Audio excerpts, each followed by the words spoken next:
తాను పార్టీ మారుతున్నట్లు తనపై జరుగుతున్న దుష్ప్రచారాన్ని ఖండిస్తున్నట్లు టీపీసీసీ రాష్ట్ర ప్రధాన కార్యదర్శి పటేల్ రమేష్ రెడ్డి చెప్పారు. సూర్యాపేట నియోజకవర్గ కాంగ్రెస్ పార్టీ ఎమ్మెల్యే అభ్యర్థిగా పోటీ చేద్దామనుకున్నామని అన్నారు.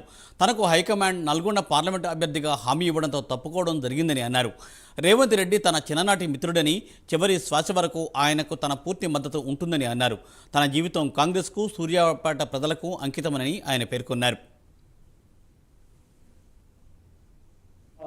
3-4 రోజులుగా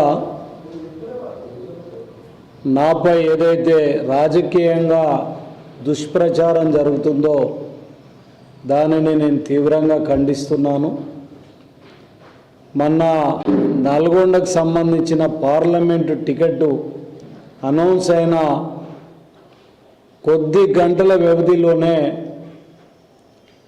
మరి పటేల్ రమేష్ రెడ్డి పార్టీ మారుతున్నారు, బీజేపీలకు పోతున్నారు, కాంగ్రెస్ పార్టీకి బిగ్ షాక్ అని చెప్పి నా రాజకీయ ప్రత్యర్థులు, నా రాజకీయ ఎదుగుదలను చూసి ఓర్చుకోలేని వాళ్ళు నన్ను రాజకీయంగా పతనం చేయాలని ఒక కుట్రపూరితంగా వ్యవహరిస్తున్నట్టుగా కనపడుతుంది.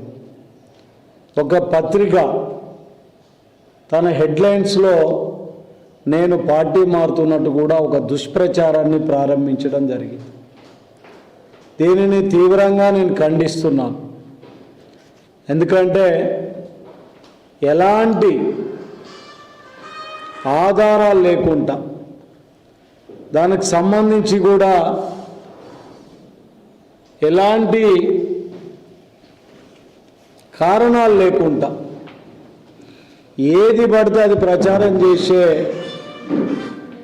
ఈ పత్రికల మీద కూడా పరువు నష్టం దావా వేస్తాను కూడా నేను హెచ్చరిస్తున్నాను.